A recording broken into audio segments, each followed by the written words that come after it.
گوشہ نشین ہو گئی تھیں۔ وہ صرف چیک پر دستخط کرتی، باقی سب ظہیر کے ہاتھ میں تھا۔ وہ پہلے سے زیادہ چچی کا خیال رکھنے لگا تھا۔ ویسے بھی وہ ٹھنڈا کر کے کھانے کا عادی تھا اور جانتا تھا کہ جلد یا بدیر سب کچھ اسی کو ملنے والا ہے، اسی لیے اسے کوئی جلدی نہیں تھی۔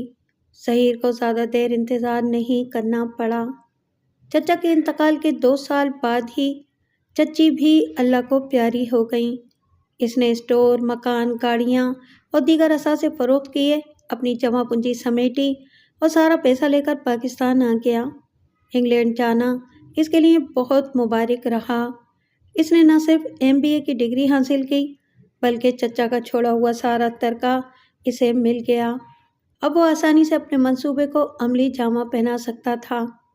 پیسے کی کوئی کمی نہیں تھی، چنانچہ اس نے شہر کے پوش علاقے میں ایک بہت بڑا ڈپارٹمنٹل اسٹور کھولا اور سکون کی زندگی بسر کرنے لگا۔ غم روزگار سے فرصت ملی تو اسے اپنے دوستوں کی یاد ستانے لگی۔ ان میں سعید اس کے سب سے قریبی دوست تھے، جن سے اس کا رابطہ انگلینڈ میں قیام کے دوران بھی رہا تھا۔ سعید کے مالی حالات اتنے اچھے نہیں تھے کہ وہ اسے ٹیلی فون کرنے کی عیاشی افورڈ کر سکتے، البتہ وہ انہیں گاہے بگاہے ٹیلی فون کرتا رہتا تھا۔ شروع میں تو اس کے ٹیلی فون باقاعدگی سے آتے رہے، لیکن جیسے جیسے اس کی مصروفیت بڑھتی گئی، اس کے ٹیلی فون بھی کم ہوتے گئے۔ اس دوران سعید نے صرف ایک مرتبہ اپنی شادی میں شرکت کی دعوت دینے کے لیے اسے فون کیا تھا۔ وہ خود عملی انسان تھا، اس لیے اسے سعید کی جلد بازی اچھی نہیں لگی اور اس نے اپنی سوچ کے مطابق مشورہ دیا کہ سعید کو شادی کی بجائے پہلے اپنا مستقبل بنانے پر توجہ دینی چاہیے۔ ظاہر ہے کہ سعید کو اس کی یہ صاف گوئی پسند نہیں آئی، لہٰذا انہیں غصہ آ گیا اور انہوں نے دوبارہ اسے فون نہیں کیا۔ ظہیر نے فون کر کے سعید کو اپنی پاکستان آمد کی اطلاع دی تو وہ ملنے کے لیے اس کے گھر پہنچ گئے۔ پرانے دوست ایک عرصے بعد ملے تھے، لہٰذا دونوں جانب سے گرم جوشی کا مظاہرہ کیا گیا اور سعید نے اسے اگلے روز اپنے گھر کھانے کی دعوت دے ڈالی۔ شام کو گھر آئے تو انہوں نے خوشی خوشی ظہیر کے بارے میں بتایا اور بولے، میں نے اسے کل شام کھانے پر بلایا ہے، 2-4 اچھی چیزیں بنا لینا۔ یہ سنتے ہی میرے تن بدن میں آگ لگ گئی اور میں نے جھنجھلاتے ہوئے کہا، دعوت دینے سے پہلے کم از کم مجھ سے پوچھ تو لیا ہوتا۔ مہینے کے آخری دن میں اور گھر میں سب چیزیں ختم ہو رہی ہیں، میرے پاس تو سامان منگوانے کے لیے بھی پیسے نہیں ہیں، دعوت کا انتظام کیسے ہوگا؟ تو مجھے بتا دو کیا چیزیں چاہیے، میں حسیب صاحب کے یہاں سے لا دیتا ہوں، پہلی تاریخ کو تنخواہ ملے گی تو ان کا ادھار نمٹا دیں گے۔ یہ سن کر مجھے اور غصہ آ گیا، کیونکہ مجھے ادھار سے چڑ تھی اور چاہے کسی چیز کی کتنی زیادہ ضرورت کیوں نہ ہو، میں ادھار نہیں کرتی تھی۔ میں نے تل ملاتے ہوئے کہا، جب جیب میں پیسے نہیں ہیں تو کیا ضرورت تھی اسے بلانے کی؟ میں نے آج تک حسیب صاحب کے یہاں سے 1 روپے کی چیز ادھار نہیں منگوائی، ویسے ہی تنخواہ کے پیسوں میں گزارا نہیں ہوتا، ادھار نپٹائیں گے تو مزید تنگی ہو جائے گی۔ میں تو کہتی ہوں کہ کوئی بہانہ کر کے اسے ٹال دیں، بعد میں دیکھا جائے گا۔ یہ مجھ سے نہیں ہوگا، انہوں نے سخت لہجے میں کہا، دعوت تو کل ہی ہوگی، تم بے شک زیادہ اہتمام مت کرنا، بس 1-2 ڈشیں ہی کافی ہوں گی۔ ٹھیک ہے، آپ سامان لے آئیں، لیکن ادھار نہیں، میں پیسے دے رہی ہوں، کسی کی امانت رکھے ہوئے ہیں۔ اچھی طرح جانتا ہوں کہ یہ کس کی امانت ہو سکتی ہے، وہ ہنستے ہوئے بولے۔ سعید کا اندازہ درست تھا، یہ پیسے میرے اپنے ہی تھے جو میں نے گھر کے خرچ سے بچا کر کسی ہنگامی ضرورت کے لیے رکھے ہوئے تھے۔ میں نے بچپن سے ہی تنگ دستی کا منہ دیکھا تھا، ابا کی محدود آمدنی تھی، اسی سے انہوں نے ہم لوگوں کو پالا پوسا، پڑھایا لکھایا اور ہماری شادیاں کی۔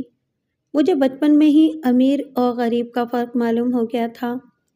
جس اسکول میں تعلیم حاصل کی وہاں بھی سب مجھ جیسی لڑکیاں ہی تھیں، اسی لیے کبھی کسی قسم کا احساس محرومی نہیں ہوا۔ البتہ کالج میں آنے کے بعد جب طرح طرح کی لڑکیوں سے واسطہ پڑا تو پتہ چلا کہ معاشرے میں ہماری کیا حیثیت ہے۔ امیر اور متوسط طبقے کی لڑکیاں جب قیمتی کاروں میں آتیں، ان کے ہاتھوں میں انتہائی مہنگے موبائل ہوتے، وہ کالج کینٹین میں جا کر کھلا خرچ کرتیں، اپنے گھر ہونے والی تقاریب کا فخریہ انداز میں ذکر کرتیں، تو میرا دل اندر سے کٹ کر رہ جاتا، لیکن پھر یہ سوچ کر دل کو تسلی دیتی کہ اس دنیا میں نہ جانے کتنے ایسے لوگ ہیں جو ہم سے بھی برے حال میں زندگی بسر کر رہے ہوں گے۔ کیا اللہ تعالیٰ کا شکر ادا کرنے کے لیے یہ کافی نہیں کہ ہماری تمام بنیادی ضرورتیں پوری ہو رہی ہیں؟ ویسے بھی ابا کہا کرتے تھے کہ ہمیشہ اوپر والوں کو نہیں بلکہ نیچے والوں کو دیکھنا چاہیے تاکہ معلوم ہو سکے کہ ہم کتنے لوگوں سے بہتر زندگی گزار رہے ہیں۔ میری پرورش جن حالات اور ماحول میں ہوئی، اس کی وجہ سے میں حد درجہ قناعت پسند بن گئی۔ یہی حال دوسرے بہن بھائیوں کا بھی تھا۔ یہ ہمارے والدین کی تربیت تھی جس نے ہمیں صبر و شکر کا عادی بنا دیا۔ ہمارے ذہن میں شروع سے ہی یہ بات بٹھا دی گئی تھی کہ ہم ہزاروں لاکھوں لوگوں سے اچھے ہیں۔ اسی وجہ سے ہمارے اندر کبھی احساس محرومی یا احساس کمتری نہیں ہوا۔ ہم سب اپنے حال میں خوش تھے۔ گریجویشن کے فوراً بعد میری شادی ہو گئی۔ یہاں بھی مجھ پر آسمان سے گرا کھجور میں اٹکا والی مثال صادق آئی۔ سعید کا گھرانہ ہم سے مختلف نہ تھا اور یہ لوگ بھی نچلے متوسط طبقے سے تعلق رکھتے تھے۔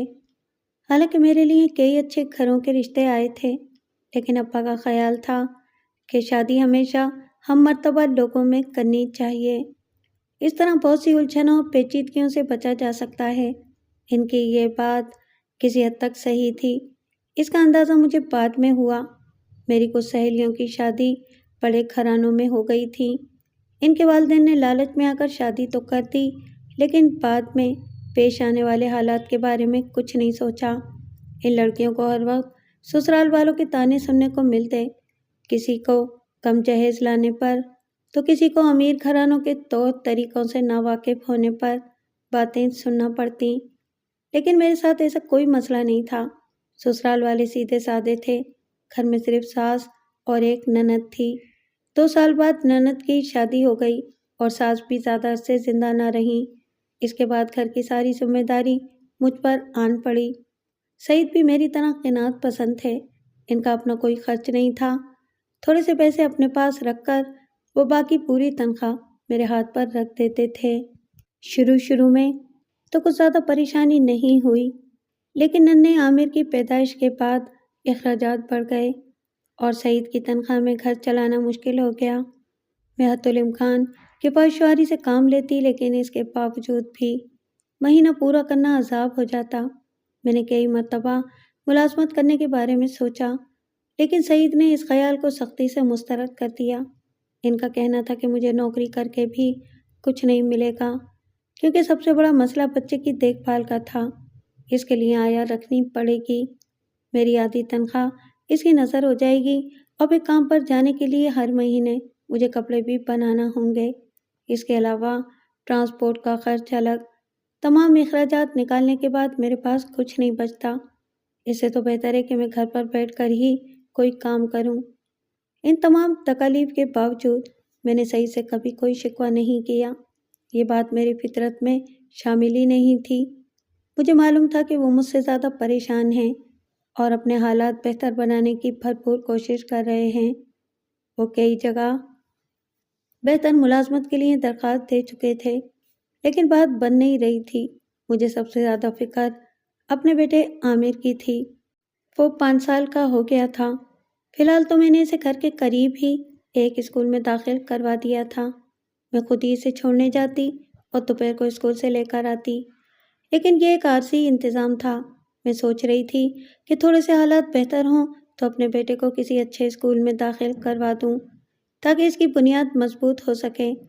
اس صورتحال کو دیکھتے ہوئے مجھے یہ دعوت ایک فضول خرچی بلکہ عیاشی لگ رہی تھی، لیکن تیر کمان سے نکل چکا تھا اور سعید اس معاملے میں اتنے جذباتی تھے کہ وہ حسیب صاحب کی دکان سے سامان ادھار لانے پر بھی تیار ہو گئے۔ بہرحال میں نے انہیں سامان کی فہرست اور پیسے پکڑائے اور دعوت کی تیاری شروع کر دی۔ میں نے جو مینیو بنایا اس میں چکن بریانی، قورمہ، شامی کباب اور کھیر شامل تھی۔ دوسرے دن سعید کے دفتر جانے کے بعد میں نے کام شروع کر دیا اور شام تک میری تیاری مکمل ہو گئی۔ سعید نے جاتے وقت تاکید کی تھی کہ میں خود بھی مہمان کے آنے سے پہلے تیار ہو جاؤں، کیونکہ ظہیر مجھے پہلی بار دیکھے گا اور وہ چاہتا ہے کہ اس پر میری شخصیت کا اچھا تاثر قائم ہو۔ میں نے اپنی پسندیدہ جامنی سلک کی ساڑی نکالی۔ یہ میں جہیز میں لے کر آئی تھی۔ اس کا بلاؤز خاصا تنگ ہو گیا تھا۔ اسے پہن کر مجھے خود اپنے آپ سے شرم آنے لگی، لیکن سعید کو وہ ساڑی بہت پسند تھی اور وہ اکثر مجھ سے اس کے پہننے کی فرمائش کیا کرتے تھے۔ اور سچی بات تو یہ ہے کہ میرے پاس اور کوئی ڈھنگ کا لباس بھی نہیں تھا جسے پہن کر ظہیر کے سامنے آتی، اس لیے میں نے اسی ساڑی کا انتخاب کیا۔ سعید نے کہا تھا کہ وہ 7 بجے تک ظہیر کو لے کر آ جائیں گے۔ ان کے آنے سے پہلے میں تیار ہو چکی تھی۔ ہلکا سا میک اپ کرنے کے بعد میں نے بالوں کو کھلا چھوڑ دیا اور آئینے میں آخری بار اپنے سراپے کا جائزہ لیا تو خود ہی شرم آ گئی۔ میں نے سوچا کہ ظہیر بھی مجھے دیکھ کر سعید کی قسمت پر رشک کرے گا کہ اسے اتنی حسین بیوی کہاں سے مل گئی۔ مجھے کیا معلوم تھا کہ جو کچھ میں سوچ رہی ہوں وہ آنے والے دنوں میں حقیقت بن کر سامنے آ جائے گا۔ گھنٹی کی آواز سن کر میں نے دروازہ کھولا تو میرے سامنے سعید کے ساتھ سفید قمیض اور سیاہ پینٹ میں ملبوس ایک انتہائی اسمارٹ اور ہینڈسم شخص کھڑا ہوا تھا۔ لمبا قد، گورا رنگ، براؤن آنکھیں، سلیقے سے سنورے سیاہ بال اور ہونٹوں پر دلاویز مسکراہٹ نے اس کی شخصیت کو بے حد پرکشش بنا دیا تھا۔ گو کہ میں نے ظہیر کو پہلے کبھی نہیں دیکھا تھا، لیکن پہلی نظر میں ہی اسے پہچان گئی۔ ظاہر ہے کہ اس وقت سعید کے ساتھ اس کے علاوہ اور کون ہو سکتا تھا۔ حالانکہ وہ اور سعید کلاس فیلو رہ چکے تھے، اس لحاظ سے ان دونوں کی عمر بھی تقریباً برابر ہی ہوگی، لیکن وہ سعید کے مقابلے میں کافی کم عمر لگ رہا تھا۔ شاید حالات کا فرق ان دونوں کی شخصیت پر بھی اثر انداز ہوا تھا۔ میں نے اخلاقاً اسے سلام کرنے میں پہل کی تو وہ بولا، یہ فرض تو مجھے ادا کرنا چاہیے کیونکہ رشتے میں تو آپ مجھ سے بڑی ہی ہیں، لیکن آپ کو دیکھ کر سد بد کھو بیٹھا۔ یار سعید، تجھے اتنی خوبصورت بیوی کہاں سے مل گئی؟ انگلینڈ سے آتے ہوئے ایک دولت مند اور بے باک شخص سے ایسے ہی جملوں کی توقع کی جا سکتی تھی۔ مجھے معلوم تھا کہ وہ اس سے بھی زیادہ تیز اور چبھتے ہوئے لفظ استعمال کرے گا، لہٰذا میں اس کی جارحیت کا مقابلہ کرنے کے لیے اپنے آپ کو ذہنی طور پر تیار کرنے لگی۔ سعید بیچارے سیدھے سادے انسان تھے، انہیں جواب دینا نہیں آتا تھا، بس وہ اتنا ہی کہہ سکے، بھائی اندر تو چلو، باقی باتیں وہیں کر لینا۔ ہاں ہاں کیوں نہیں، وہ خوش دلی سے بولا۔ اچانک اس کی نظر عامر پر گئی جو انگلی پکڑے میرے پیچھے کھڑا ہوا تھا۔ ظہیر نے ہاتھ بڑھا کر اسے اپنی طرف کھینچا اور بولا، ارے میرے ننھے شہزادے، تم کہاں چھپے ہوئے تھے؟ بھائی ہم تمہارے انکل ہیں، ہم سے نہیں ملو گے؟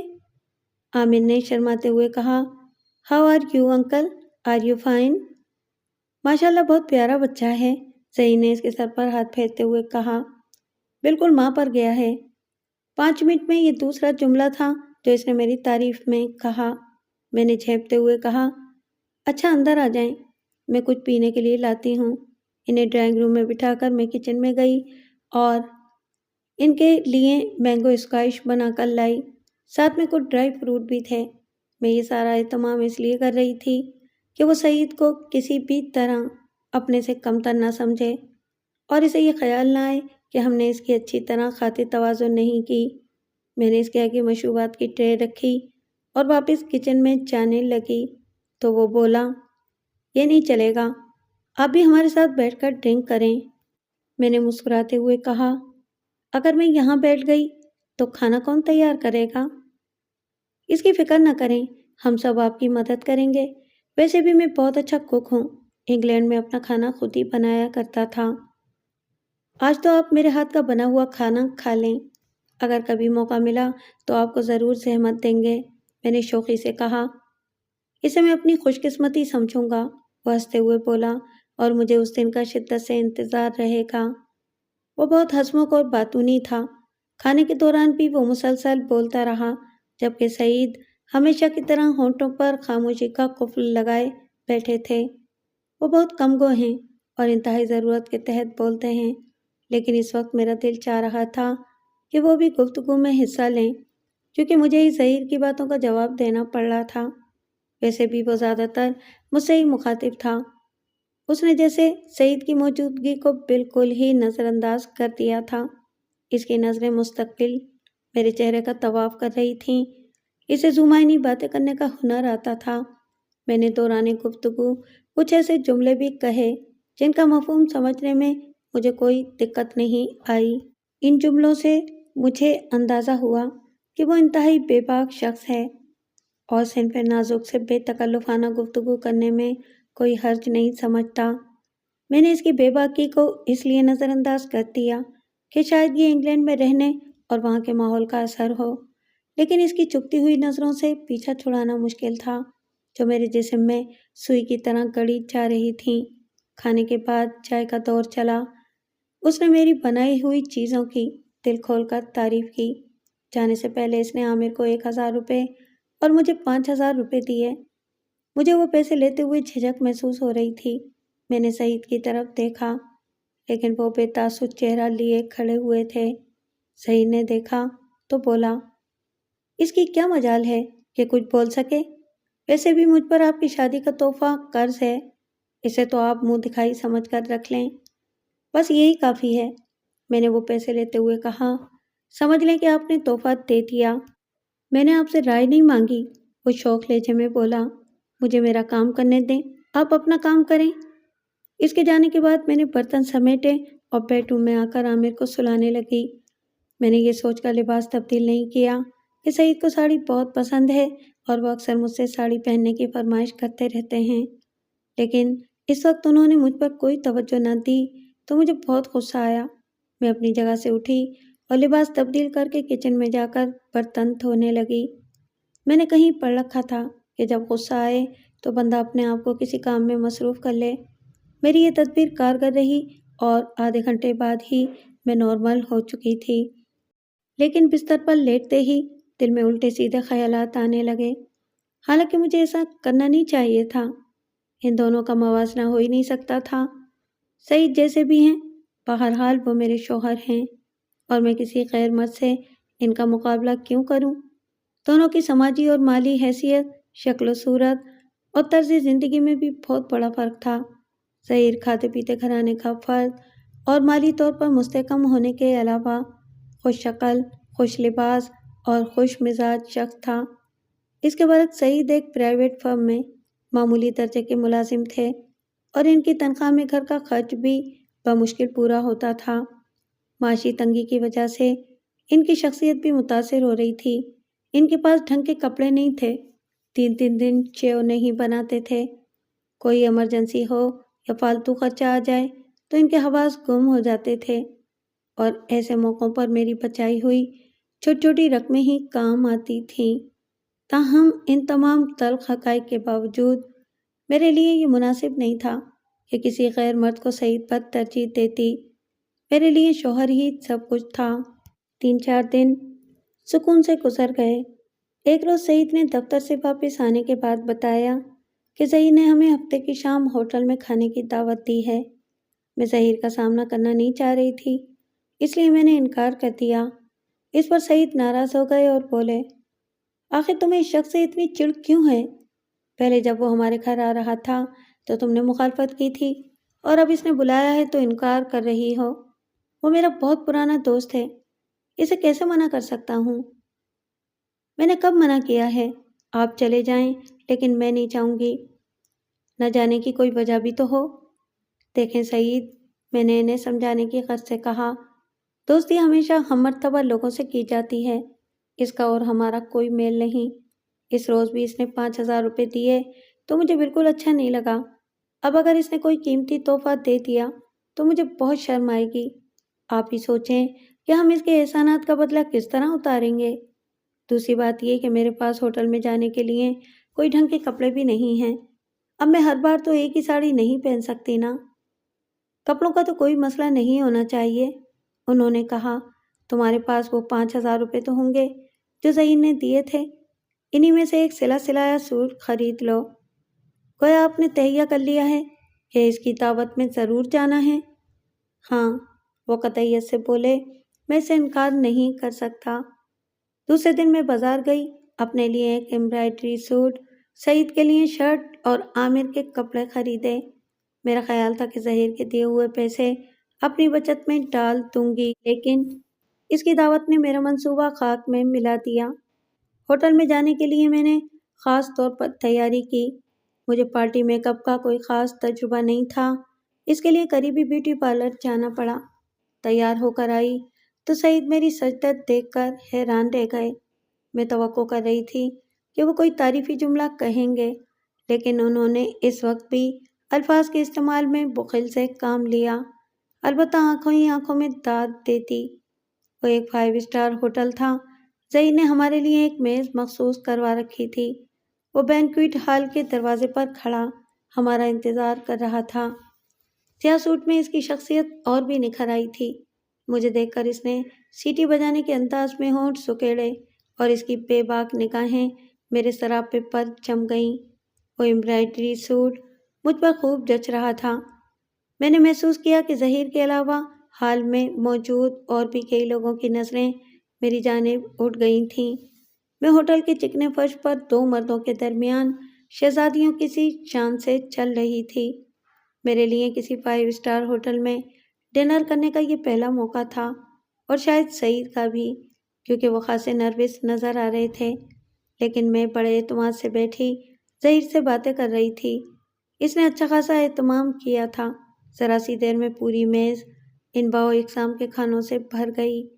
ان میں سے کئی ایسے تھے جن کا میں نے صرف نام سن رکھا تھا، لیکن کبھی چکھنے کا اتفاق نہیں ہوا۔ ظہیر کی مہربانی سے یہ موقع بھی مل گیا۔ اس وقت یہ معلوم نہیں تھا کہ ایسی کئی مہربانیاں میرے راستے میں آنے والی ہیں۔ کھانے کے دوران ظہیر حسب معمول چہکتا رہا۔ پہلے کی طرح اس نے میری شان میں قصیدے پڑھے۔ وہ وقفے وقفے سے کوئی ایسی ذومعنی بات کہہ جاتا جسے سن کر مجھے شرم آنے لگتی، لیکن اس روز مجھے اس کی باتیں اچھی لگ رہی تھیں۔ شاید یہ ہوٹل کے رومان پرور ماحول کا اثر تھا۔ سعید حسب معمول لا تعلق بنے کھانا کھا رہے تھے۔ ظہیر اگر انہیں مخاطب کر کے کوئی بات کہتا تو وہ ہوں ہاں میں جواب دے دیتے۔ کھانے کے بعد آئس کریم اور پھر چائے کا دور چلا۔ جب ہم وہاں سے روانہ ہونے لگے تو ظہیر نے اپنی گاڑی میں ہمیں گھر تک چھوڑنے کی پیشکش کی، جسے سعید نے فوراً قبول کر لیا، جبکہ میں چاہ رہی تھی کہ جس طرح ہم ٹیکسی سے آئے تھے اسی طرح واپس بھی جائیں گے۔ لیکن ظہیر نے کہا کہ اس وقت ٹیکسی کا ملنا مشکل ہے، اس لیے بہتر یہی ہے کہ ہم اس کی گاڑی میں بیٹھ جائیں، اسے کوئی مسئلہ نہیں ہونا۔ اس واقعے کے 1 ہفتے بعد سعید نے مجھے بتایا کہ ظہیر نے انہیں اپنے اسٹور میں کام کرنے کی پیشکش کی ہے، لیکن انہوں نے انکار کر دیا۔ میں نے وجہ پوچھی تو بولے، تم خود ہی سوچو، وہ میرا دوست ہے، اسے اپنے باس کے طور پر میں کیسے قبول کر سکتا ہوں؟ ایک بار ہمارے درمیان مالک اور ملازم کا تعلق بن گیا تو دوستی بیچ میں سے نکل جائے گی، اور میں ایک اچھے دوست سے محروم ہونا نہیں چاہتا۔ اچھا کیا، میں مسکراتے ہوئے بولی، جس کام کے لیے آدمی کا دل نہ مانے وہ نہیں کرنا چاہیے۔ آگے بھی تو سنو، وہ کرسی پر بیٹھتے ہوئے بولے۔ میرے انکار کرنے کے بعد اس نے ایک متبادل پیشکش کر دی۔ وہ کیا؟ میں چونکتے ہوئے بولی۔ اس نے کہا کہ اگر میں اس کے اسٹور میں کام کرنا نہیں چاہتا تو تمہیں جاب کرنے کی اجازت دے دوں۔ کیا مطلب؟ یعنی میں اس کے اسٹور میں کام کروں گی؟ سوری، میں سیلز گرل نہیں بن سکتی۔ یہ اس نے کب کہا؟ وہ تمہیں ایڈمنسٹریشن میں رکھنا چاہتا ہے۔ اس کا خیال ہے کہ تم گریجویٹ ہو اور انتظامی امور بآسانی سنبھال سکتی ہو۔ لیکن میں نے کبھی جاب نہیں کی، میں اتنی بڑی ذمہ داری کیسے سنبھال سکتی ہوں؟ مجھے عامر کا بھی مسئلہ ہے، اسے اسکول چھوڑنا اور واپس لانا ہوتا ہے۔ وہ آئے گا تم سے بات کرنے، اپنی پرابلم اسے بتا دینا، ہو سکتا ہے کہ اس کے ذہن میں کوئی حل ہو۔ ٹھیک ہے، میں بات کر لوں گی، میں کچھ سوچتے ہوئے بولی۔ لیکن سوال یہ پیدا ہوتا ہے کہ وہ ہم پر اتنا مہربان کیوں ہو رہا ہے؟ سمجھنے کی کوشش کرو، وہ آگے کی طرف جھکتے ہوئے بولے۔ دراصل وہ میرا بہت ہی پرانا اور مخلص دوست ہے، اسے ہمارے حالات کا اندازہ ہو چکا ہے اور وہ کسی بہانے ہماری مدد کرنا چاہتا ہے۔ اب یہ تو ہو نہیں سکتا کہ وہ ہر مہینے 10-15 ہزار روپے میرے ہاتھ پر رکھ دے، اور نہ ہی میں یہ گوارا کروں گا۔ اس لیے اس نے یہ طریقہ سوچا ہے تاکہ ہماری عزت نفس بھی مجروح نہ ہو اور کچھ مدد بھی ہو جائے۔ آپ کا کیا خیال ہے؟ مجھے یہ پیشکش قبول کر لینی چاہیے؟ اگر عامر کا مسئلہ حل ہو جائے تو مجھے تو کوئی اعتراض نہیں ہے۔ میں سمجھ گئی کہ وہ حالات سے مجبور ہو کر یہ بات کہہ رہے ہیں۔ اس وقت وہ مجھے ایک شخص ہوتا انسان نظر آئے، ورنہ عام حالات میں وہ مجھے کبھی ملازمت کرنے کی اجازت نہ دیتے، حالانکہ فی زمانہ یہ عام بات ہے۔ بہت سے گھروں میں مرد اور عورت دونوں ملازمت کر کے گھر کی گاڑی چلا رہے ہیں۔ اگر میں جاب کر لوں تو یہ کوئی انوکھی بات نہیں ہوگی۔ وہ دوسرے روز ہی آ گیا۔ سعید ابھی تک دفتر سے نہیں آئے تھے۔ شاید اس نے جان بوجھ کر ایسے وقت کا انتخاب کیا تھا تاکہ ان کی غیر موجودگی میں مجھ سے کھل کر بات کر سکے۔ میں نے اس کے لیے چائے بنائی، ساتھ میں شامی کباب اور چپس بھی تل دیے۔ وہ کھانے کا بہت شوقین تھا اور اسے میرے ہاتھ کی بنی ہوئی چیزیں بہت پسند تھیں۔ اس نے کباب اور چپس پر ہاتھ صاف کیا اور چائے کا گھونٹ لیتے ہوئے بولا، بھابھی۔ یہ کہہ کر وہ ایک لمحے کے لیے رکا اور پھر بولا، اگر برا نہ منائیں تو ایک بات کہوں؟ جی فرمائیں۔ بھابھی کہتے ہوئے میرے جبڑے دکھنے لگتے ہیں۔ کیا میں تمہارا نام لے سکتا ہوں؟ میں نے سوچا کہ جب یہ آپ سے تم پر آ گیا ہے تو نام لینے میں کیا حرج ہے، لہٰذا میں نے کہا آپ شوق سے میرا نام لے سکتے ہیں۔ یہ ہوئی نا بات؟ وہ خوش ہوتے ہوئے بولا، دیکھو شاہانہ، مجھے چند ہی دنوں میں اندازہ ہو گیا ہے کہ کسی کاروبار کو چلانے میں اپنے لوگوں کا ساتھ بہت ضروری ہے اور اسے ملازمین کے رحم و کرم پر چھوڑا نہیں جا سکتا۔ بدقسمتی سے میرے خاندان میں ایسا کوئی فرد نہیں جو میری مدد کر سکے۔ میں نے صحیح سے کہا تھا کہ وہ میرا اسٹور جوائن کر لے، لیکن اس نے صاف منع کر دیا۔ غالباً وہ میرے پاس ملازمت کرنا نہیں چاہتا۔ پھر مجھے تمہارا خیال آیا۔ میں نے صحیح سے کہا کہ اگر وہ نہیں آنا چاہتا تو تمہیں ملازمت کی اجازت دے دے۔ اس پر سعید نے کہا کہ میں خود تم سے بات کروں۔ اب بولو، تم کیا کہتی ہو؟ لیکن میں نے تو کبھی جاب نہیں کی، مجھے اس کام کا کوئی تجربہ نہیں ہے۔ جب کام کرو گی تو تجربہ ہوگا، اور ویسے بھی تمہاری کوئی لمبی چوڑی ڈیوٹی نہیں ہوگی۔ بس دوسرے ملازموں پر نظر رکھنا ہے کہ کہیں کوئی ہڈ حرامی یا ہیرا پھیری تو نہیں کر رہا۔ وہ تو ٹھیک ہے، لیکن میرے کچھ گھریلو مسائل بھی ہیں جن میں سر فہرست عامر کو اسکول چھوڑنا اور اسے واپس لانا ہے۔ پھر گھر کے کاموں کو بھی کرنا ہوتا ہے۔ گھر کے کاموں کے لیے تم ایک ملازمہ رکھ لو۔ عامر کو لانے اور چھوڑنے کے لیے تم اسٹاف کار استعمال کر سکتی ہو۔ 5 بجے تمہاری چھٹی ہو جائے گی اور تم اسی گاڑی سے گھر آ جانا۔ اگر ملازمہ رکھ لی تو مجھے کیا بچے گا؟ آدھی تنخواہ تو وہ لے جائے گی۔ یہ تمہارا خیال ہے، میں تمہاری توقع سے زیادہ تنخواہ دوں گا۔ ٹھیک ہے، میں ایک شرط پر یہ ملازمت کر سکتی ہوں۔ وہ کیا؟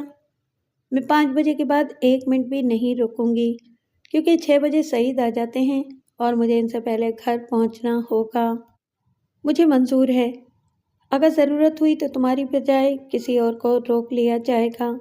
بس تم کل سے کام پر آ جاؤ، میں گاڑی بھیج دوں گا۔ اتنی جلدی کیسے آ سکتی ہوں؟ پہلے ملازمہ کا بندوبست ہو جائے۔ اوہ ہاں، یہ تو میں بھول ہی گیا تھا، اٹھتے ہوئے بولا۔ ٹھیک ہے، تم اپنی سہولت سے آ جانا۔ شام کو سعید گھر آئے تو میں نے انہیں ظہیر کی آمد اور اسے ہونے والی گفتگو کے بارے میں بتایا تو وہ ہنستے ہوئے بولے، لگتا ہے کہ اسے بہت جلدی ہے، لیکن تم اپنا انتظام کرنے کے بعد ہی جانا، ورنہ عامر پریشان ہو جائے گا۔ ظاہر ہے کہ اس کے بغیر تو میں نہیں جاؤں گی۔ میں نے ملازمہ رکھنے کے بارے میں سوچا تو اس میں کئی مسائل سامنے آئے۔ پہلی بات تو یہ کہ کوئی بھی ملازمہ 7-8 ہزار سے کم میں تیار نہ ہوتی، اور دوسرا مسئلہ یہ تھا کہ میں اپنے گھر اور بچے کو ایک اجنبی عورت کے حوالے کیسے کر سکتی تھی۔ خدا نخواستہ اگر میری غیر موجودگی میں وہ بچے کو لے کر چلی گئی یا گھر کا صفایا کر دیا تو میں کیا کروں گی؟ گو کہ میرا دل نہیں مان رہا تھا۔ اس کے باوجود میں نے حجت تمام کرنے کے لیے 2-4 عورتوں سے بات کی، لیکن کوئی بھی 10,000 سے کم میں تیار نہیں ہوئی۔ میری اتنی گنجائش نہیں تھی۔ اس وقت تک یہ بھی معلوم نہیں تھا کہ ظہیر مجھے کتنی تنخواہ دے گا۔ آیا اس میں سے ملازمہ کا حصہ نکالنے کے بعد مجھے ایک معقول رقم بچ سکے گی یا نہیں؟ اسی شیشو پنج میں ایک ہفتہ گزر گیا اور میں ظہیر کا اسٹور جوائن نہ کر سکی۔ 8ویں روز وہ خود آ گیا اور اس نے تاخیر کی وجہ پوچھی تو میں نے اسے اپنے خدشات سے آگاہ کر دیا۔ میری بات سن کر وہ بولا، واقعی تم ٹھیک کہہ رہی ہو، آج کل کسی پر بھی بھروسہ نہیں کیا جا سکتا۔ کیا تمہارے یا سعید کے خاندان میں کوئی ایسی بے سہارا خاتون نہیں جنہیں تم اپنے ساتھ رکھ سکو؟ نہیں، میں نے مختصر جواب دیا، اور اگر کوئی ہوتی تب بھی میں اسے نہ بلاتی۔ یہ کیا بات ہوئی کہ ویسے تو ہم کسی کو پوچھتے نہیں اور اپنے مطلب کے لیے ان کے پاس پہنچ جائیں۔ تم واقعی بہت صاف اور کھری عورت ہو، وہ ہنستے ہوئے بولا۔ خیر، میں کچھ سوچتا ہوں۔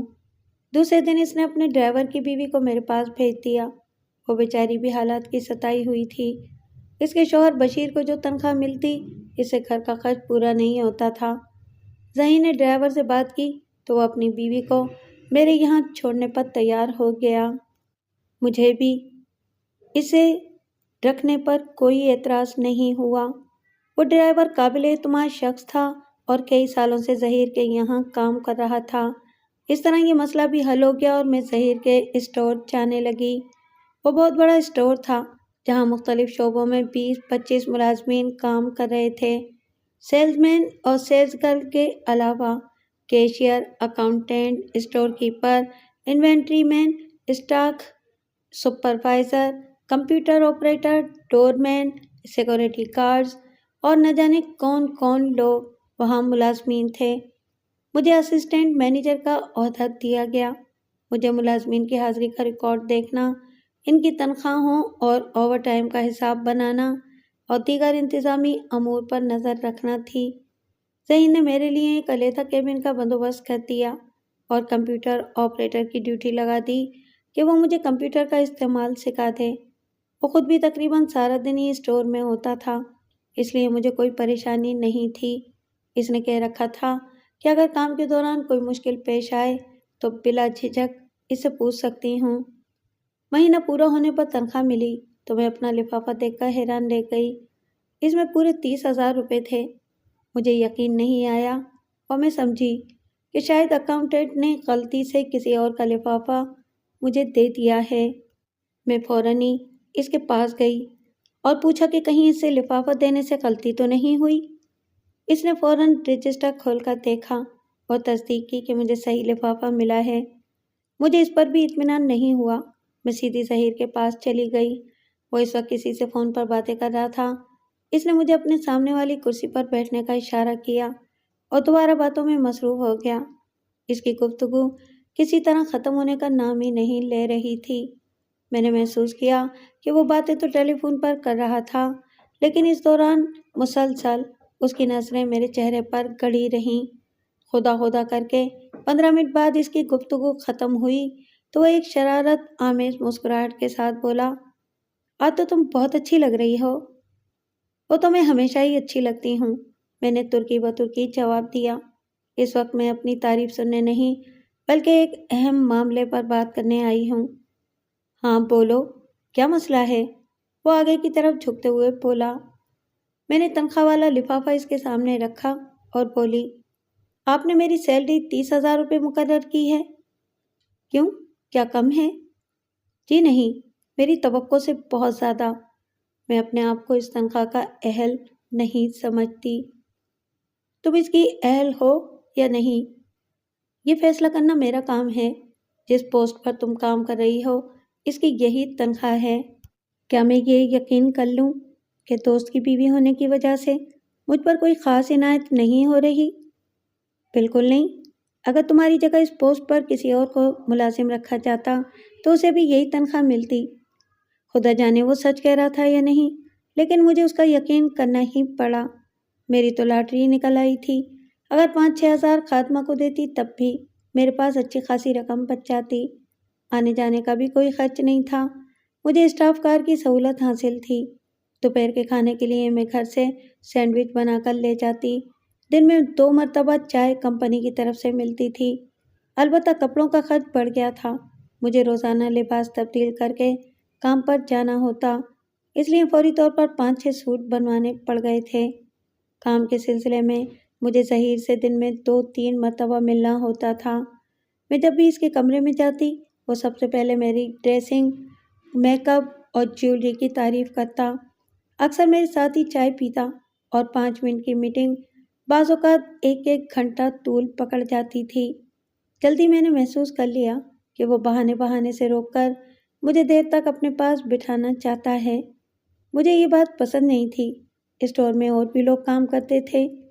ان کی نظروں سے میرے اس کے کمرے میں عام دو رفت اور طویل دورانی کی ملاقاتیں چھپ نہیں سکتی تھیں۔ اگر کسی کی زبان سے ایک لفظ بھی نکل گیا تو اسکینڈل بنتے دیر نہیں لگے گی۔ یہی سوچ کر میں نے فیصلہ کر لیا کہ اب زیادہ دیر اس کے پاس نہیں بیٹھوں گی۔ اس روز بھی یہی ہوا۔ اس نے مجھے کسی کام سے اپنے کمرے میں بلایا۔ کام کی بات تو 10 منٹ میں ختم ہو گئی۔ میں نے اٹھنا چاہا تو اس نے بے تکلفی سے کہا، تمہیں آئے ہوئے دیری کتنی ہوئی ہے؟ تو جانے کی جلدی پڑ گئی؟ آرام سے بیٹھو، ابھی مجھے تم سے بہت سی باتیں کرنا ہے۔ دیکھیں، اس طرح زیادہ دیر تک بیٹھنا مناسب نہیں۔ اسٹاف کے لوگ کیا سوچیں گے؟ اس کے چہرے پر ایک رنگ آ کر گزر گیا۔ صاف لگ رہا تھا کہ اسے میری بات اچھی نہیں لگی۔ تاہم اس نے سنبھلتے ہوئے کہا، لوگوں کی فکر چھوڑو۔ اگر کسی نے تمہارے بارے میں ایک لفظ بھی کہا تو اسے 1 منٹ میں کان سے پکڑ کر باہر نکال دوں گا۔ پھر وہ میری آنکھوں میں جھانکتے ہوئے بولا، تم اپنی بات کرو، کیا تمہیں میرے پاس بیٹھنا اچھا نہیں لگتا؟ اس سوال کا جواب دینا میرے لیے بہت مشکل تھا، اور اس کی ایک نہیں بلکہ کئی وجوہات تھیں۔ پہلی تو یہ کہ وہ میرا محسن تھا۔ اس نے ایسے وقت میں مجھے مالی سپورٹ دی جب میرے لیے گھر کی گاڑی چلانا مشکل ہو رہا تھا۔ عامر کو اسکول چھوڑنے اور واپس لانے کے لیے اسٹاف وین فراہم کی۔ اس کی دیکھ بھال کے لیے قابل اعتماد ملازمہ کا بندوبست کیا اور مجھے ہر وہ سہولت دی جو عام حالات میں دوسرے ملازموں کو نہیں ملتی تھی۔ پھر سب سے بڑھ کر یہ کہ وہ میرے شوہر کا جگری دوست تھا اور وہ اس پر بے حد بھروسہ کرتے تھے۔ ایسے شخص سے کس طرح کہہ سکتی تھی کہ مجھے اس کے پاس بیٹھنا اچھا نہیں لگتا؟ اس کے علاوہ اس کی شخصیت میں ایسی کشش تھی جو مجھے اس کی جانب مائل ہونے پر مجبور کر رہی تھی۔ جیسا کہ میں پہلے بتا چکی ہوں کہ وہ انتہائی خوش شکل، خوش لباس اور خوش مزاج ہونے کے علاوہ بے حد مہذب اور شائستہ اطوار کا مالک تھا۔ اس کے ہر انداز سے رومانویت ٹپکتی تھی اور باتوں باتوں میں وہ ایسا رومانی جملہ کہہ جاتا جس کی مٹھاس مجھے اپنے اندر اترتی ہوئی محسوس ہوتی تھی۔ میرے حسن، لباس، میک اپ اور ہر انداز کی تعریف کرنا گویا اس کے فرائض منصبی میں شامل تھا، اور یہ ایک فطری بات ہے کہ ہر عورت اپنی تعریف سن کر خوش ہوتی ہے، چاہے وہ کسی بھی جانب سے کی جائے۔ اور اگر زہید جیسا اسمارٹ اور دولت مند شخص میری تعریف میں رطب اللسان ہو تو میں کیوں نہ اپنے آپ کو ہواؤں میں اڑتا ہوا محسوس کرتی۔ سچ تو یہ ہے کہ مجھے خود بھی اس کے پاس بیٹھنے اور اس کی باتیں سننے میں مزہ آنے لگا تھا، کیونکہ میں ان لفظوں کے لیے ترسی ہوئی تھی۔ سعید کے ساتھ گزاری ہوئی زندگی میں کبھی کوئی ایسا لمحہ نہیں آیا جب انہوں نے میرے حسن کی تعریف کی ہو یا کوئی رومانی مکالمہ بولا ہو۔ البتہ جب کبھی میں اپنی پسندیدہ جامنی سلک کی ساڑی پہنتی تو وہ بے اختیار تعریف کرنے پر مجبور ہو جاتے۔ بصورت دیگر وہ انتہائی خشک اور بور قسم کے انسان تھے اور ازدواجی تعلق بھی ایک معمول کا فرض سمجھ کر نبھا رہے تھے۔ بہرحال مجھے اس کے سوال کا جواب تو دینا ہی تھا۔ میں نے بڑی مشکل سے اپنے آپ پر قابو پاتے ہوئے کہا، یہ تو نہیں کہہ سکتی کہ آپ کے پاس بیٹھنا اچھا نہیں لگتا، لیکن یہ کچھ مناسب نہیں ہے۔ میں یہ بھی نہیں بھول سکتی کہ میرے اور آپ کے درمیان مالک اور ملازم کا تعلق ہے، اور مجھے اس فرق کو ذہن میں رکھنا ہوگا۔ تم یہ کیوں بھول رہی ہو کہ میرے اور تمہارے درمیان اس سے بھی زیادہ مضبوط تعلق ایک اور بھی ہے، اور وہ یہ کہ تم میرے عزیز ترین دوست کی بیوی ہو اور اس حوالے سے مجھے بہت عزیز ہو۔ میں تمہیں ہر حال میں خوش دیکھنا چاہتا ہوں۔ تم مجھے اچھی لگتی ہو، اس لیے تم سے باتیں کرنا بھی اچھا لگتا ہے۔ جب میں تمہارا اتنا خیال رکھتا ہوں تو کیا تم میری ایک چھوٹی سی خوشی پوری نہیں کر سکتی؟ مجھے لگا کہ اس نے مجھ پر جو احسانات کیے تھے ان کی قیمت چکانے کا وقت آ گیا تھا، اور یہ پہلی قسط تھی جو مجھے اس کے پاس بیٹھنے کی صورت میں ادا کرنی تھی۔ اس نے بڑے واضح الفاظ میں اشارہ دے دیا تھا کہ وہ مجھے پسند کرتا ہے اور میری قربت کا خواہاں ہے۔ اب یہ فیصلہ مجھے کرنا تھا کہ اس کی حوصلہ افزائی کروں یا اس قصے کو یہیں ختم کر دوں۔ میں نے سوچنا شروع کیا کہ اس کی بات ماننے میں کیا فائدہ اور نہ ماننے میں کیا نقصان ہے، تو مجھ پر بہت سی حقیقتیں واضح ہو گئیں۔ اس میں فائدے ہی فائدے تھے، نقصان کوئی نہیں۔ مثلاً میری ملازمت برقرار رہتی، بلکہ اس میں تیز رفتار ترقی کے امکانات بڑھ جاتے۔ اس کی جانب سے ہونے والی نوازشوں اور عنایتوں میں تیزی آ جاتی اور میں اس کی چاہت بن کر ایک خوشحال زندگی کے مزے لوٹتی رہتی۔ اس کے برعکس اگر اس کی بات ماننے سے انکار کر دیتی تو وہ ناراض ہو سکتا تھا اور شاید مجھے نوکری سے بھی جواب مل جاتا۔ اس مرحلے پر میں یہ نقصان برداشت نہیں کر سکتی تھی۔ یہ ملازمت میری مجبوری بن چکی تھی اور میں اسے ہاتھ دھونے کا تصور بھی نہیں کر سکتی تھی۔ چنانچہ میں نے فیصلہ کر لیا کہ ظہیر کو خوش رکھنے میں ہی میرا فائدہ ہے۔ اگر اس کے پاس بیٹھ کر کچھ دیر باتیں کر لوں گی تو میرا کچھ نہیں بگڑے گا اور نہ ہی اس میں شوہر سے بے وفائی کا کوئی پہلو نکلتا ہے۔ یہ فیصلہ کرنے کے بعد میں مطمئن ہو گئی۔ اب میری ہر ممکن کوشش تھی کہ ظہیر کو خوش رکھوں اور اسے شکایت کا کوئی موقع نہ دوں۔ میں نے اپنے آپ پر بھرپور توجہ دینا شروع کر دی۔ اتنے عرصے میں مجھے اندازہ ہو گیا تھا کہ ظہیر میرے جسم پر کس قسم کا لباس پسند کرتا ہے، اسے کس طرح کا میک اپ اچھا لگتا ہے، وغیرہ وغیرہ۔ چنانچہ میں ہر روز اس کی پسند کے مطابق تیار ہو کر گھر سے نکلتی۔ میری تیاری دیکھ کر یوں لگتا تھا جیسے کسی فیشن شو میں شرکت کرنے جا رہی ہوں۔ ظہیر کی دیوانگی بڑھتی جا رہی تھی۔ اب اس نے کبھی کبھی مجھے اپنے ساتھ لنچ پر لے جانا شروع کر دیا تھا۔ میں نے ہلکا سا احتجاج کیا تو اس نے وہی روایتی جملہ دہرایا، کیا تم میری چھوٹی سی خواہش بھی پوری نہیں کر سکتی؟ ایک دن اس نے مجھ سے یہ کہا کہ آج رات مجھے اس کے ساتھ ڈنر کرنا ہے۔ یہ فرمائش سن کر میں پریشان ہو گئی اور بولی، یہ کیسے ممکن ہے؟ میں صحیح سے کیا کہوں گی؟ کہہ دینا کہ سب لوگوں نے مل کر ایک گیٹ ٹوگیدر پارٹی کا اہتمام کیا ہے اور جب میں تمہیں لینے آؤں گا تو کچھ نہیں کہے گا۔ یہ ٹھیک نہیں ہے۔ میں نے کبھی صحیح سے جھوٹ نہیں بولا، آپ مجھے اس کے لیے مجبور نہ کریں۔ صرف ایک بار، وہ التجا آمیز لہجے میں بولا، اس کے بعد کبھی ایسی بات نہیں کہوں گا۔ اس نے جس انداز اور لہجے میں بات کی تھی، اس کے بعد میرے پاس انکار کی کوئی گنجائش نہیں تھی۔ اس روز میں نے زندگی میں پہلی بار صحیح سے جھوٹ بولا۔ یوں لگا جیسے اپنے شوہر سے بے وفائی کی مرتکب ہو رہی ہوں۔ حالانکہ سعید نے کچھ کہا نہیں، لیکن میں خود اپنے آپ کو مجرم سمجھ رہی تھی۔ ظہیر کے کہنے پر میں نے اس روز شاکنگ پنک کلر کی ساڑی پہنی جو اس نے چند روز قبل مجھے گفٹ کی تھی۔ ظہیر کی جانب سے تحفے دینے کا سلسلہ بہت پہلے سے شروع ہو چکا تھا اور وہ وقفے وقفے سے مجھے کچھ نہ کچھ دیتا رہتا تھا، کبھی قیمتی سوٹ، کبھی پرفیوم، تو کبھی میک اپ کا سامان۔ میں بظاہر اسے منع کرتی لیکن دل ہی دل میں خوش ہوتی رہتی کہ چلو، اس طرح میرے پاس اچھی اور قیمتی چیزیں جمع ہو رہی ہیں اور مجھے کچھ بھی خرچ نہیں کرنا پڑ رہا۔ سچ تو یہ ہے کہ میرے اندر کی قناعت پسند عورت کب کی مر چکی تھی اور اس کی جگہ ایک لالچی خواہشات کی ماری عورت آ گئی تھی۔ ظہیر کی گاڑی کا ہارن سن کر میں باہر جانے لگی تو سعید بولے، ذرا جلدی آ جانا، مجھے اکیلے گھر میں وحشت ہوتی ہے۔ ان کی یہ بات سن کر میرا دل جل کر خاک ہو گیا۔ انہیں اپنی وحشت کی تو بہت فکر تھی، لیکن اتنی توفیق نہیں ہوئی کہ میری تعریف میں ایک جملہ ہی کہتے تھے۔ لیکن یہ کسر ظہیر نے پوری کر دی۔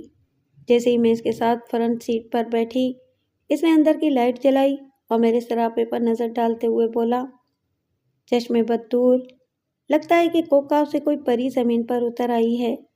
ظہیر کی بجائے کوئی اور مرد یہ بات کہتا تو میں اس کا منہ نوچ لیتی، لیکن اس کی زبان سے یہ جملہ سن کر میں خوش ہو گئی اور شرماتے ہوئے بولی، آپ میری اتنی تعریف نہ کیا کریں کہ میں آپ سے باہر ہو جاؤں۔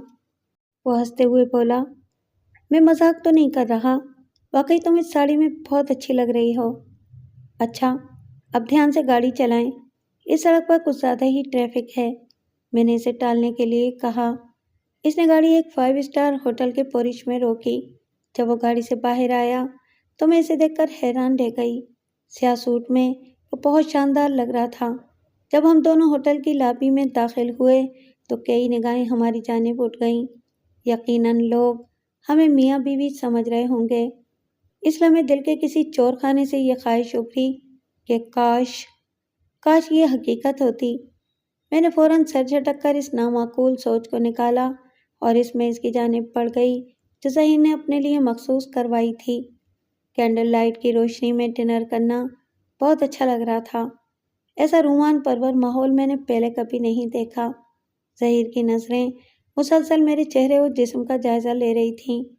مجھے اس کے تیور خطرناک لگ رہے تھے اور ڈر رہی تھی کہ کہیں وہ کوئی ایسی بات نہ کہہ دے جسے سننے کا مجھ میں حوصلہ نہ ہو۔ اس لیے جلدی جلدی کھانا ختم کیا اور ظہیر سے کہا، اب ہمیں چلنا چاہیے، بہت دیر ہو گئی ہے۔ اتنی پریشانی کس بات کی ہے؟ ابھی تو تم نے آئس کریم بھی ختم نہیں کی۔ میں نے بادل ناخواستہ آئس کریم کا پیالہ اپنی جانب کر لیا تو وہ بولا، تم نے پوچھا نہیں کہ میں نے یہ دعوت کس خوشی میں دی ہے؟ مجھے کیا پتا، میں نے اتراتے ہوئے کہا، آپ تو اکثر و بیشتر ایسی حرکتیں کرتے رہتے ہیں، لیکن اس سے پہلے کبھی کینڈل لائٹ ڈنر پر تو نہیں بلایا۔ وہ شوق لہجے میں بولا، چلیں اب بتا دیں، میں نے ایک ادا سے مسکراتے ہوئے کہا، تمہیں تو شاید یاد بھی نہ ہو لیکن میں نہیں بھولا۔ بھائی آج تمہاری سالگرہ ہے۔ او نو، میں حیران ہوتے ہوئے بولی، لیکن آپ کو میری تاریخ پیدائش کیسے معلوم ہوئی؟ آفس ریکارڈ سے۔ ایک دن میں اسٹاف کی پرسنل فائلیں چیک کر رہا تھا، ان میں تمہاری فائل بھی تھی۔ میں نے غیر ارادی طور پر تمہاری تاریخ پیدائش اپنے پاس نوٹ کر لی اور اسی وقت سوچ لیا کہ سالگرہ پر تمہیں سرپرائز دوں گا۔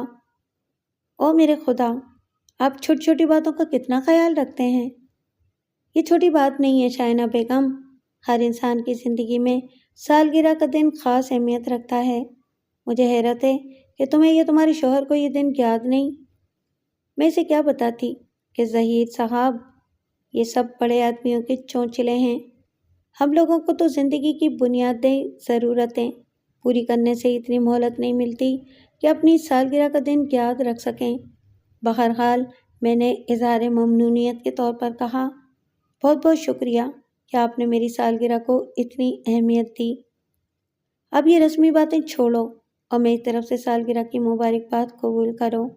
یہ کہہ کر اس نے جیب میں ہاتھ ڈال کر ایک چھوٹا سا مستطیل نما ڈبہ نکالا اور میری طرف بڑھاتے ہوئے بولا، یہ میری طرف سے تمہاری سالگرہ کا تحفہ ہے۔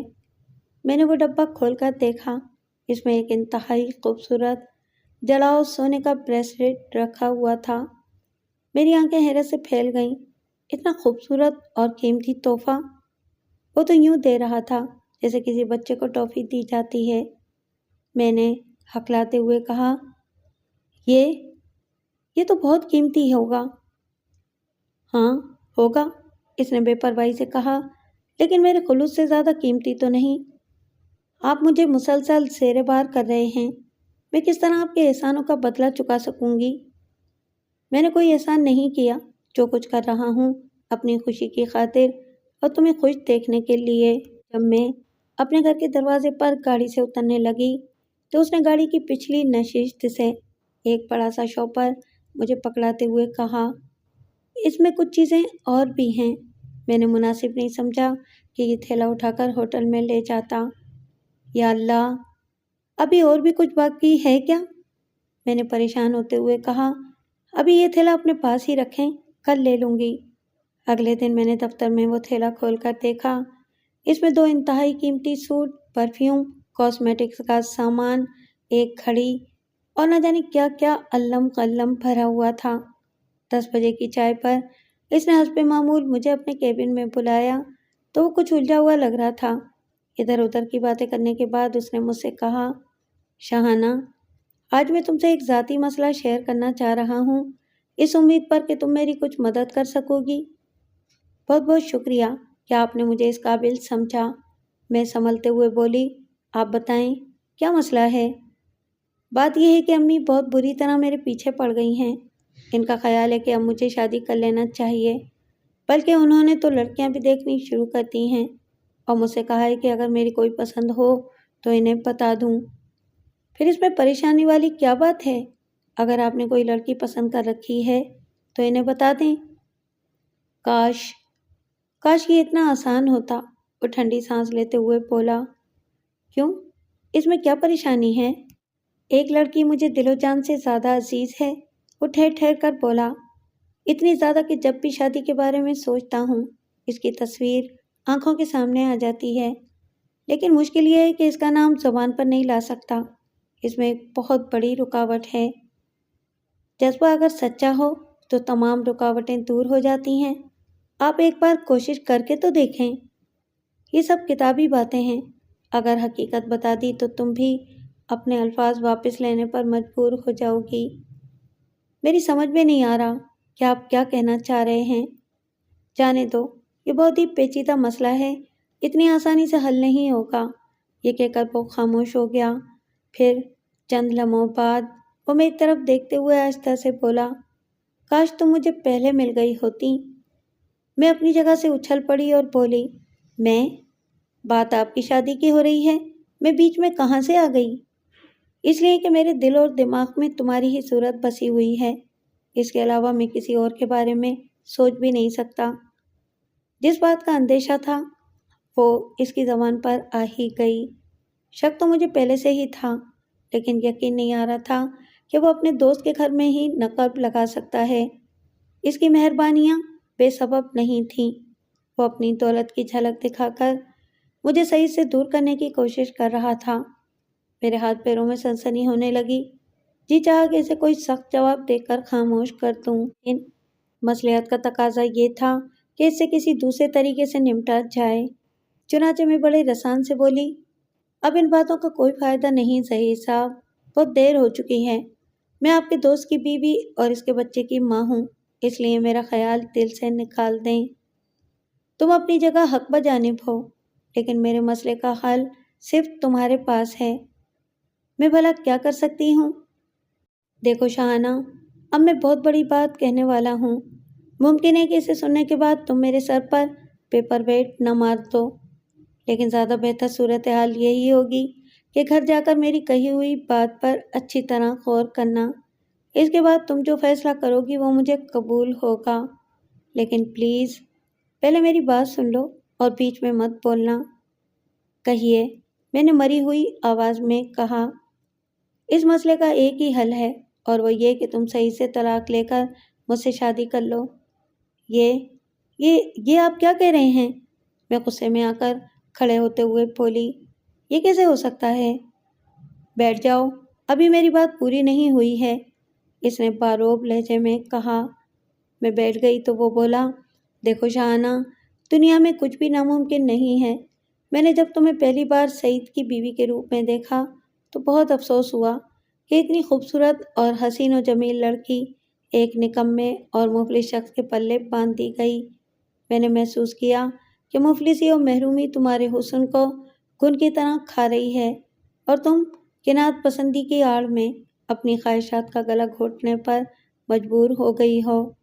میرے دل میں تمہارے لیے ہمدردی کی لہر ابھری اور میں نے تمہیں مفلسی کے عذاب سے نکالنے کا فیصلہ کر لیا۔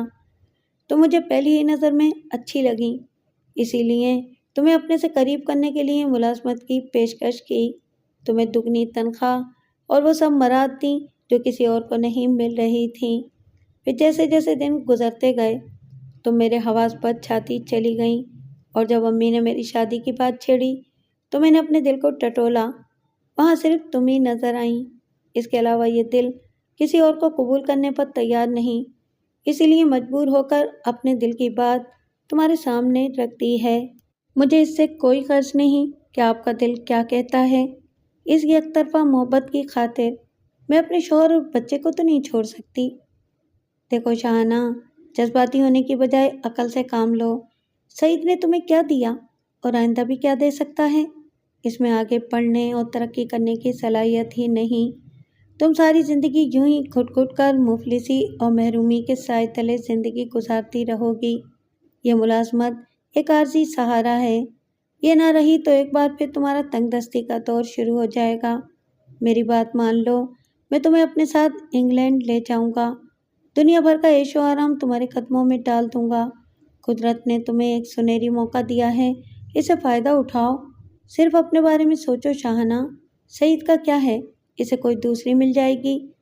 اس نے کچھ غلط نہیں کہا تھا، واقعی یہ ملازمت ایک عارضی سہارا تھی، اگر ختم ہو جاتی تو مجھے ایک بار پھر تنگ دستی کا منہ دیکھنا پڑتا۔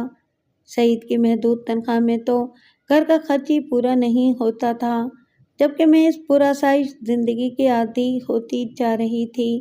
مجھے یوں لگا جیسے اس کی باتیں میرے دل میں جگہ بناتی جا رہی ہیں۔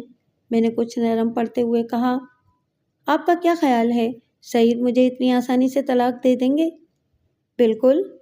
ایک بار مرد کو یقین ہو جائے کہ بیوی اس کے ساتھ رہنا نہیں چاہتی تو وہ اس سے الگ ہونے میں ایک منٹ کی بھی تاخیر نہیں کرتا، اور اگر وہ ٹال مٹول کرے تو تم خلا کا کیس کر دینا۔ مجھے یقین ہے کہ پہلی ہی پیشی پر تمہارے حق میں فیصلہ ہو جائے گا۔ اور میرا بیٹا، میں بے چین ہوتے ہوئے بولی، وہ مجھ سے چھن جائے گا، میں اس کے بغیر نہیں رہ سکتی۔ وہ بھی تمہیں مل جائے گا، اگر سعید نے شرافت سے نہ دیا تو تم عدالت کے ذریعے اسے اپنی تحویل میں لے سکتی ہو۔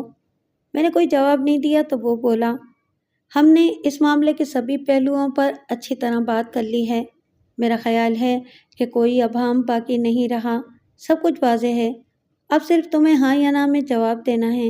ہاں کہنے میں تمہارا صرف ایک نقصان ہے کہ تم سعید جیسے خشک، ناکارہ اور مفلس شخص کی رفاقت سے محروم ہو جاؤ گی، لیکن اس کے بدلے تمہیں میری بے پناہ محبت اور آسائشوں سے بھری زندگی مل جائے گی، جبکہ نہ کہنے میں سراسر نقصان ہے۔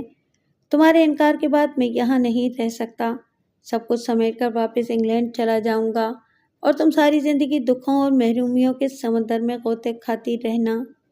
میں دم بخود بیٹھی اس کی باتیں سن رہی تھی، لگتا تھا کہ اس نے سب کچھ پہلے ہی طے کر لیا تھا اور اب اسے صرف میرا جواب چاہیے تھا۔ اصولاً تو مجھے اسی وقت انکار کر دینا چاہیے تھا، چاہے اس کا نتیجہ کچھ بھی نکلتا، لیکن میری زبان گنگ ہو گئی اور میں کچھ بھی نہ کہہ سکی۔ شاید میرے یقین کی دیوار میں کوئی دراڑ پڑ چکی تھی۔ اس نے میری کیفیت بھانپ لی اور بولا، جانتا ہوں کہ یہ بہت ہی مشکل فیصلہ ہے اور تمہارے لیے اتنی جلدی کسی نتیجے پر پہنچنا آسان نہ ہوگا، اس لیے تم ابھی گھر چلی جاؤ، کل چھٹی کرنا، تمہارے پاس سوچنے اور فیصلہ کرنے کے لیے 2 دن ہیں، میں پرسوں آؤں گا، امید ہے کہ تمہارا جواب ہاں میں ہوگا۔ میں کوئی جواب دیے بغیر اٹھی، کیبن میں جا کر اپنا پرس اٹھایا اور گھر چلی آئی۔ خادمہ میرے جلد آنے پر حیران ہوئی تو میں نے طبیعت کی خرابی کا بہانہ بنا دیا، اس سے ایک پیالی چائے بنانے کے لیے کہا اور خود صوفے پر نیم تراز ہو گئی۔ ظہیر کی کہی ہوئی باتیں میرے دل و دماغ میں ہتھوڑے کی طرح برس رہی تھیں۔ اس نے مجھے تصویر کا ایک رخ دکھایا تھا، اب مجھے اس کے دوسرے رخ کے بارے میں سوچنا تھا۔ میرے دل اور دماغ میں کشمکش شروع ہو گئی۔ دل کا فیصلہ ظہیر کے حق میں تھا، سعید کے ساتھ رہ کر میں نے صرف تکلیفیں اور پریشانیاں ہی اٹھائی تھیں، جبکہ ظہیر سے شادی کرنے کے بعد میں ایک پرآسائش زندگی گزار سکتی تھی۔ وہ سعید سے طلاق دلوانے اور بچے کی کسٹڈی لینے میں میری پوری مدد کرتا اور اپنے ساتھ انگلینڈ لے جاتا، اس کے بعد میرے لیے زندگی آسان ہو جاتی، لیکن دماغ مجھے دل کی بات ماننے سے روک رہا تھا۔ پہلی دلیل تو یہی تھی کہ شادی ایک ایسا معاہدہ ہے جس میں میاں بیوی ہر حال میں زندگی بھر ساتھ نبھانے کا عہد کرتے ہیں۔ اگر اس طرح مفلسی اور غربت سے تنگ آ کر بیویاں طلاق لینے لگیں تو کسی غریب کا گھر باقی نہ رہے۔ دماغ کی دوسری دلیل یہ تھی کہ میں سعید کو کس جرم کی سزا دے رہی ہوں، اس لیے کہ وہ غریب ہے، لیکن یہ بھی تو ہو سکتا ہے کہ کل کو وہ امیر اور ظہیر کا لاش ہو جائے۔ آپ نہیں جانتے کہ کتاب زندگی کے اگلے صفحے پر کیا لکھا ہوا ہے۔ سب سے بڑا مسئلہ عامر کا تھا، اگر مجھے اس کی کسٹڈی مل جاتی تو کیا میں باپ کی شفقت سے محروم کر کے اس معصوم پر ظلم نہیں کروں گی؟ کیا ظہیر سے باپ کا پیار اسے دے سکے گا، یا عامر اسے باپ کے روپ میں قبول کر پائے گا؟ میرے پاس ان سوالات کا کوئی جواب نہیں تھا۔ 2 دن تک دل اور دماغ میں کشمکش چلتی رہی اور بالآخر میں ایک نتیجے پر پہنچ گئی۔ ظہیر آیا تو میں نے بالکل نارمل انداز میں اس کا استقبال کیا۔ وہ کچھ بے چین اور مضطرب لگ رہا تھا۔ میں نے اسے ڈرائنگ روم میں بٹھایا اور اس کے لیے چائے بنانے چلی گئی۔ عامر دوسرے کمرے میں بیٹھا ٹی وی دیکھ رہا تھا۔ میں اسے اپنے ساتھ لے کر ڈرائنگ روم میں آئی اور بولی، بیٹا بیٹا عامر، ماموں کو سلام کرو۔ یہ سنتے ہی ظہیر کا چہرہ سفید پڑ گیا۔ وہ اپنی جگہ سے اٹھا اور چائے پیے بغیر ہی چلا گیا۔ ویسے بھی وہ رک کر کیا کرتا، اسے اپنے سوال کا جواب مل گیا تھا۔